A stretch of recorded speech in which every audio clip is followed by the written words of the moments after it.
यौन शोषण नहीं हुआ, कोई यौन शोषण जैसा नहीं हुआ, क्यों लगाएगा? नहीं हुआ, नहीं हुआ सर वो कह रहे थे मोदी जी को बताएंगे, बार बार वो नहीं हुआ। और सर एक या दो नहीं, कई रेसलर नहीं हुआ, नहीं हुआ। एक भी रेसलर खड़ा कर दो, एक भी रेसलर खड़ा कर दो। आपको क्या वजह लगती है? आरोप लगा रहे हैं, आपको क्या वजह लगती है? क्यों लगाए गए हैं आपको? क्या इसमें वजह है? आपकी तरफ से क्या वजह है? देखिए, अभी नेशनल गेम के समय हरियाणा में एक रेसलिंग फेडरेशन बनी थी। उस रेसलिंग फेडरेशन में हमारे कुछ पुराने खिलाड़ी भी थे। उस रेसलिंग फेडरेशन का एक आदमी आज धरने पर भी बैठा था, जो इसको लीड कर रहा था। नाम बताइए। नाम तो बताया सर, जब आपका नाम सब सामने सामने तीरथ आया तो राणा। आपकी नाम लीजिए। तीरथ राणा, ठीक है। बैठा था, तीरथ राणा यहाँ पर बैठा था। और ये लोग नेशनल टीम, और वो जो टीम बनी थी वो संदीप सिंह जी के नेतृत्व में बनी थी, और उन्होंने ट्रायल भी कराए थे अपने कि हमारी टीम सेलेक्ट होगी, लेकिन गवर्नमेंट ने WFI की टीम जो थी उसको उन्होंने मान्यता दिया। और इसको लेकर के एक शिकायत मेरी पहले भी की जा चुकी है कि हम रेसलिंग फेडरेशन को, हरियाणा की रेसलिंग फेडरेशन को मान्यता दे दें। तो हमने कहा कि भाई हरियाणा की रेसलिंग फेडरेशन जो उन्होंने बनाया है और जो वो चाहते हैं कि मेरी टीम सेलेक्ट हो, तो उनको देश की रेसलिंग फेडरेशन बनाना चाहिए, हरियाणा की रेसलिंग फेडरेशन नहीं बनाना चाहिए। हरियाणा की रेसलिंग फेडरेशन नहीं बना, अंतोगत्ता सरकार ने रेसलिंग फेडरेशन जो टीम सेलेक्ट करती है उसको उन्होंने मान्यता दी। एक बड़ा कारण तो ये है, और इसमें किसी बहुत बड़े आदमी का हाथ भी है। आपको लगता है साजिश है?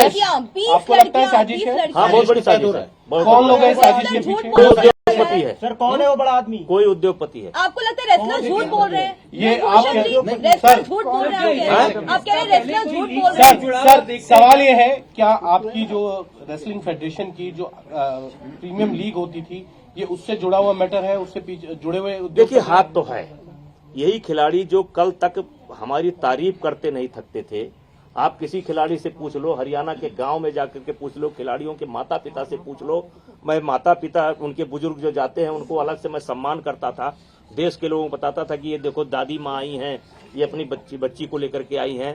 परसों तक तो जो ये करता था, अब आज इतना बड़ा कौन है सर? ये तो बता दीजिए ना। कौन हो सकता है? उद्योगपति है, कोई उद्योगपति। एक सवाल आपसे मेरे साथ ये है, एक मिनट। उन्होंने ये भी कहा था कि आप खिलाड़ियों के साथ, कोचेस के साथ बदतमीजी से सलूक करते हैं। आपका एक जो वीडियो वायरल हुआ था उसका उन्होंने संज्ञान दिया। उन्होंने एक और बोला है कि जो रांची में जो इवेंट हुआ था उसमें भी आपने बदतमीजी की थी किसी हरियाणा के, और आपने बदसलूकी की थी, गालियां दी थी। इसमें ऐड करना चाहूंगी, टोक्यो ओलंपिक्स के बाद भी विनेश के साथ आपका जो बर्ताव था वो बहुत ही खराब था। हाँ। आपने उनके ड्रेस को लेकर तक कमेंट किया था, वो क्या मामला था टोक्यो ओलंपिक्स के बाद? टोक्यो ओलंपिक में, अध्यक्ष जी पहले मेरा सवाल का जवाब दे दीजिए। निकाल देते हैं, आपका तो घर के दे देंगे आप। टोक्यो ओलंपिक में दीपक की कुश्ती चल रही थी, बात यहां से शुरू होती है। और दीपक का जो कोच था वो रसिया का रहने वाला था, और जो रेफरी था वो भी रसिया का रहने वाला था। और रेफरी को ये लगा, दीपक के कोच को ये लगा कि इसने जानबूझ करके दीपक को हरवा दिया है। तो दीपक के कोच ने जाकर के उस रेफरी की बैनू के अंदर पिटाई कर दी। जब पिटाई कर दी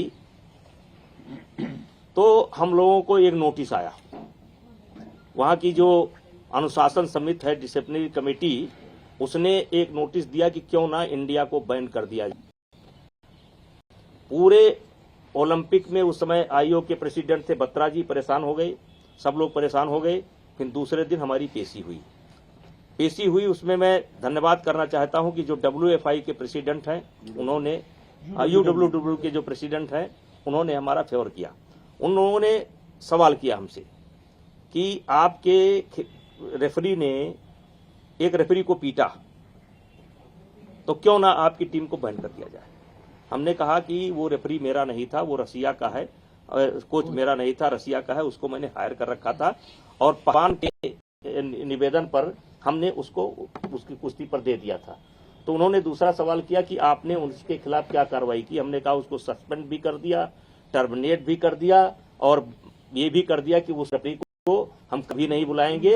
और इस पर UWW के प्रेसिडेंट ने हमारा सपोर्ट किया, हमारे खिलाड़ियों का सपोर्ट किया, हमारे देश का सपोर्ट किया, कहा कि इनके खिलाड़ी बड़े अनुशासित हैं, इनके कोच बड़े अनुशासित हैं, ऐसी दिक्कत नहीं आई है, ये उनका नहीं है। फिर दूसरा सवाल तुरंत आ गया कि विनेश फोगाट ओलंपिक की जो ड्रेस है उसको पहन करके नहीं लड़ी, इस पर आपने क्या कार्रवाई किया? और फिर उन्होंने ये भी कहा कि आप पैसे के पीछे भगते हैं। मिस्टर तोमर को बुला लीजिए, पैसे के पीछे भगते हैं, पैसे के लिए आपने कंपनी का कस्टूम पहना, लेकिन अपने खिलाड़ी को कुछ आप जो है ओलंपिक का कस्टूम नहीं पहना सके, तो आप उसके खिलाफ क्या कार्रवाई कर रहे हो? हमने कहा आप जो बताइए हम कार्रवाई करते हैं। तो उन्होंने कहा कि हमने कहा कि हमने बोला कि हमने इसको नोटिस दे दिया है और तब जाकर के हमारी जो है टीम बची। और जब हम यहां पर आए थोड़ी गलती मुझसे हो गई, चूंकि मैं वचन दे चुका था उसको, मैं वचन दे चुका था कि मैं नोटिस दे चुका हूं, और इसलिए मेरी मजबूरी थी कि मैंने नोटिस दिया। मेरी मजबूरी थी क्योंकि मुझे पूरे टीम को बचाना था, 2 मेडल ओलंपिक के आए थे उसको बचाना था। और विनेश फोगाट से मैं पूछना चाहता हूं कि ओलंपिक का जब एक ड्रेस होता है जो मान्यता प्राप्त होता है, तो क्या मजबूरी थी कि आप एक कंपनी का कस्टूम पहन करके लड़ी? मिसबिहेव किया था आपने क्या जब वो मिलने आई थी आपसे?